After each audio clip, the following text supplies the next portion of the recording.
Imaginez une Afrique qui brise enfin ses chaînes, une Afrique qui regarde le passé, puis choisit l'avenir, une Afrique qui dit non, non à la dépendance, non à l'humiliation, non au franc CFA. Ce jour-là, ce moment précis où tout bascule, il porte un nom, Ibrahim Traoré. Un jeune président, un homme de peu de mots, mais de grands actes. À la tête du Burkina Faso, il ne se contente pas de rêver l'indépendance, il la façonne. Aujourd'hui, mes frères et sœurs, ce que vous allez entendre n'est pas seulement une histoire de monnaie. C'est une histoire de libération, de combat, de renaissance. C'est l'histoire d'un continent qui décide enfin de se lever. Abonnez-vous dès maintenant, car ce que fait Traoré dépasse les discours. Il ouvre une nouvelle ère pour toute l'Afrique, et cette vidéo vous montrera pourquoi. Restez jusqu'à la fin, car cette fin, c'est peut-être un nouveau commencement. Mes frères, mes sœurs, avant de comprendre la grandeur de l'acte de Traoré, il faut plonger dans le passé. Oui, car chaque chaîne que l'on brise a d'abord été forgée dans l'ombre de l'histoire. Le franc CFA, 3 lettres, mais des décennies de controverses. Créé en 1945, à l'aube d'une Afrique encore colonisée, le tsutsonnan franc des colonies françaises d'Afrique n'était pas seulement une monnaie, c'était une laisse, une corde bien serrée autour des économies africaines. Au nom de la stabilité, au nom de l'ordre monétaire, les nations africaines ont accepté une souveraineté tronquée. Le système était simple, en apparence. Les pays de la zone CFA devaient déposer 50% de leurs réserves à la Banque de France. La parité fixe avec le franc français, puis l'euro, était censée protéger de l'inflation. Mais à quel prix? Un prix terrible. Impossibilité de dévaluer selon les besoins locaux, manque de flexibilité, politique monétaire dictée de l'extérieur, et surtout une humiliation symbolique. Comment être véritablement indépendant quand votre monnaie dépend d'un autre État? Comment construire un avenir libre avec des outils forgés dans la servitude? Même les économistes les plus modérés finissent par l'admettre, le franc CFA a permis une certaine discipline budgétaire, c'est 40 certes, mais il a aussi figé nos économies dans un modèle post-colonial. Pendant des décennies, les peuples ont murmuré. Puis ils ont parlé. Puis ils ont crié. Des manifestations éclatent à Dakar, à Bamako, à Ouagadougou. Des artistes, des intellectuels, des étudiants hurlent leur ras-le-bol. On ne veut plus du franc des colons. Rendez-nous notre dignité. Mais Paris, elle, temporise. Elle promet des réformes. Elle change le nom, écho, révision des accords. Mais l'essence reste, les accords secrets, la dépendance aux réserves, le pouvoir de veto, monétaire. Et l'Afrique s'impatiente. Certains chefs d'État dénoncent timidement. D'autres, complices, se taisent. Mais il fallait un homme pour dire non, non pas dans les couloirs diplomatiques, mais devant son peuple. Il fallait un leader qui ose briser le tabou. Un chef d'État qui préfère la tempête à l'enchaînement. Un président qui, en pleine ère de calcul, choisit le courage brut. Et ce leader, c'est Ibrahim Traoré. À ce moment de notre histoire, une question brûle les lèvres. Comment un si jeune président, dans un si petit pays, le Burkina Faso, ose-t-il défier un système monétaire enraciné depuis plus de 70 ans? Comment, sans le soutien de toutes les puissances régionales, sans armée économique, sans légitimité démocratique, selon l'Occident, peut-il s'ériger en symbole de rupture? C'est ici, mes frères et sœurs, que commence le feu sacré. Le moment où un homme, contre toute attente, regarde l'héritage du franc CFA et décide de ne plus le transmettre aux générations suivantes. C'est ici que la prophétie économique prend chair. Ce n'est plus un slogan. Ce n'est plus un rêve, c'est un projet de libération. Mais quel est ce projet exactement? Sur quoi repose sa vision? Et surtout, le Burkina Faso est-il seul dans cette bataille? Restez avec moi, car dans la partie suivante, vous découvrirez comment Ibrahim Traoré transforme un vieux combat en révolution continentale. Mes frères, mes sœurs, un homme ne devient pas symbole par hasard. Un homme ne soulève pas les foules parce qu'il parle fort, mais parce qu'il parle vrai. Et cet homme-là, Ibrahim Traoré, n'a pas eu besoin de longues déclarations. Il n'a pas annoncé une transition ou une commission de réforme. Non, il a frappé directement au cœur du système. En octobre 2022, à la tête du Burkina Faso, ce jeune capitaine de moins de 40 ans devient chef d'État.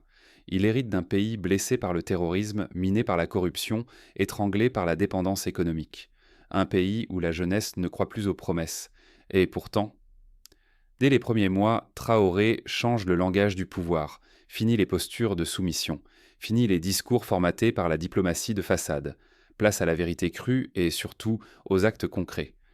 Dans ses allocutions publiques, il pose des mots que l'Afrique attendait depuis trop longtemps.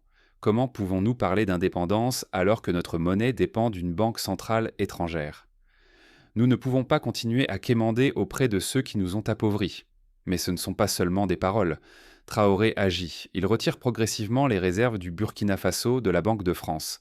Il entame des discussions régionales pour une monnaie commune sahélienne.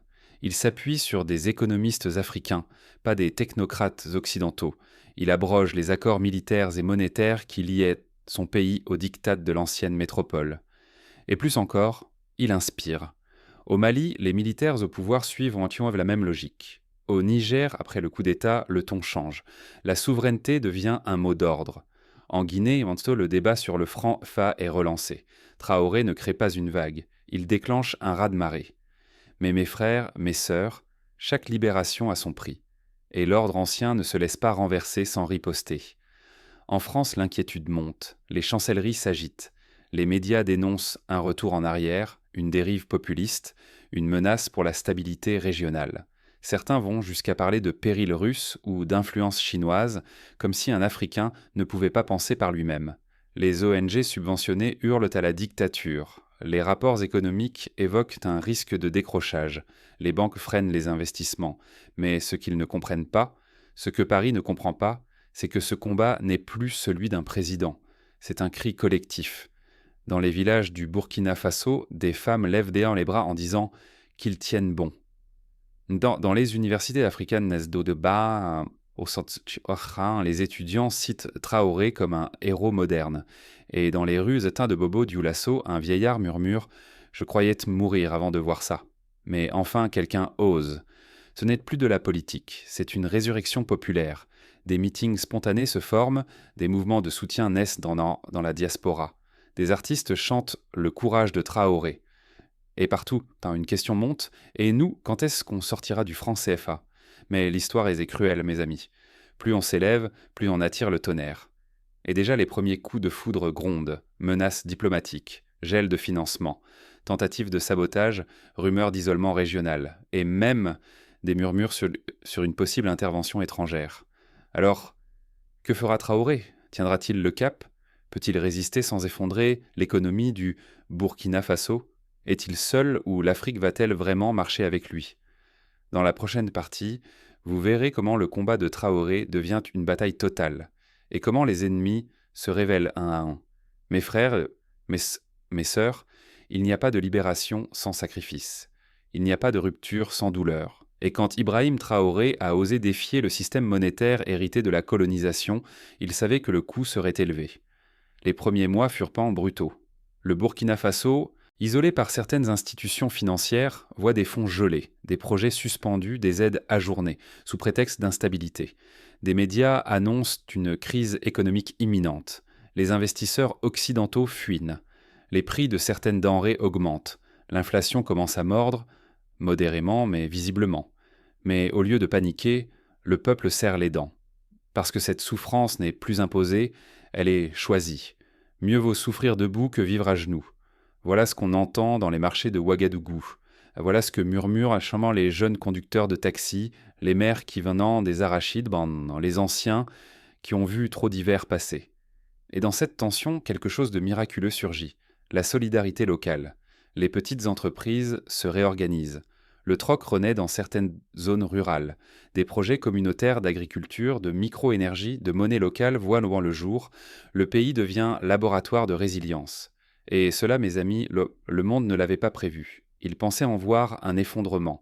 Il découvre une reconstruction lente, mais déterminée. L'éducation devient un champ de résistance. Des écoles intègrent des cours sur l'économie africaine.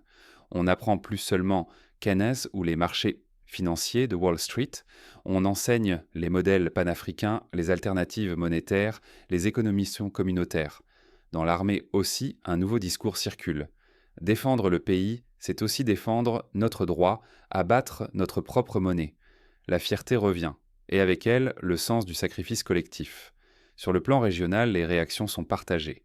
Certains États d'un voisin observent en silence, d'autres, comme le Mali ou le Niger, prennent exemple et amorcent eux aussi un détachement progressif du franc CFA. Mais il y a aussi les trahisons. Certains dirigeants africains, au lieu de soutenir, sabotent. Par peur, par dépendance, par intérêt personnel, ils disent « ce n'est pas le moment, on ne peut pas tout changer d'un coup ». Mais ce qu'ils ne disent pas, c'est qu'ils ont peur de perdre leurs privilèges. Et pendant ce temps, Traoré tient, calme, froid, stratégique. Il ne promet pas le paradis. Il ne maquille pas les difficultés. Mais il regarde son peuple dans les yeux et dit « Nous avons choisi notre voie. Elle sera rude, mais elle est à nous. » Et cette posture change tout. Parce que, pour la première fois depuis longtemps, un chef d'État africain ne ment pas à son peuple. Il ne se cache pas derrière des excuses. Il n'accuse pas l'Occident pour masquer ses propres faiblesses. Il assume et il avance. Et cela crée un précédent. Des intellectuels africains commencent à parler d'un modèle burkinabé de souveraineté. Des artistes le dessinent, comme un lion. Des anciens bénissent son nom dans les prières du soir. Des enfants apprennent qu'un jour, un homme jeune a osé dire non à un système vieux. Mais la question persiste. Combien de temps cela tiendra-t-il ? Jusqu'où peut-on aller sans rompre tous les équilibres ? Et surtout, la France, l'Europe, l'Occident, vont-ils laisser faire ? Dans la prochaine partie, nous analyserons le regard du monde. Car ce combat n'est pas qu'une affaire africaine. C'est une onde de choc mondial. Mes frères, mes sœurs. Quand un peuple se lève, le monde l'observe. Quand un homme dit non à un système enraciné, les regards se figent, et depuis Ouagadougou, un vent d'inconfort souffle sur les capitales occidentales. À Paris, le malaise était palpable, le franc CFA était présenté comme un outil de coopération. Mais aujourd'hui, il apparaît de plus en plus comme un vestige colonial, un mécanisme de contrôle camouflé. Le Quai d'Orsay reste silencieux. L'Élysée évite les mots trop forts. Mais en coulisses, la pression monte. Des diplomates sont rappelés. Des réunions d'urgence se tiennent entre ministères et banques. Le MEDEF, inquiet, parle de risques accrus pour les investisseurs français en Afrique de l'Ouest. Dans les plateaux télé, certains experts tentent encore de défendre l'ancien ordre. Sans le franc CFA, l'instabilité guettera. Ces pays ne sont pas prêts à gérer leur propre monnaie. Mais plus personne n'écoute. Parce que ce discours sent le paternalisme, et surtout, il sonne faux. Dans le reste du monde, les réactions variantes. En Russie, on salue la souveraineté retrouvée des peuples africains. En Chine, Manvet et les entreprises se positionnent, flairant une zone en quête de nouveaux partenariats. Les BRICS s'intéressent soudainement à l'axe sahélien. Et même aux États-Unis, certains think tanks soulignent le tournant géopolitique majeur que représente le départ du franc CFA. Mais au-delà des intérêts économiques, il y a une onde émotionnelle. Dans les diasporas africaines de France, de Belgique, du Canada, les cœurs battent plus fort. Des collectifs se forment pour soutenir Traoré. Des intellectuels africains en Europe publient tribune sur tribune. Ce que fait le Burkina Faso, c'est ce que nos parents n'ont jamais osé faire. Et cela, mes amis, cela inspire, cela dérange, cela change la perception du pouvoir africain. Car pour une fois, ce n'est pas un président africain qui se fait applaudir à Paris. Ce n'est pas un chef d'État africain qui demande des aides ou des formations. Non, c'est un homme, Ibrahim Traoré, qui agit sans permission, qui décide pour son peuple, par son peuple. Et cette posture, mes frères, fait peur. Elle brise le narratif, elle redessine la géopolitique. Et maintenant, une question se pose à haute voix. Et si l'Afrique n'avait plus besoin de tutelle ? Et si la prochaine puissance émergente, c'était nous ? Dans la dernière partie, découvrons ce qui attend Traoré, le Burkina Faso et tous ceux qui rêvent d'un continent enfin libre. Mes frères, mes sœurs, chaque révolution commence par une rupture. Mais elle ne s'accomplit que si quelqu'un construit après l'avoir déclenchée. Ibrahim Traoré a osé. Il a mis le pied sur le sol brûlant. Il a brisé l'illusion du confort post-colonial. Mais maintenant, commence l'étape la plus difficile, la construction. Le Burkina Faso ne peut pas tout changer seul, et pourtant, c'est lui qui ouvre la marche. Son courage force les autres à se positionner.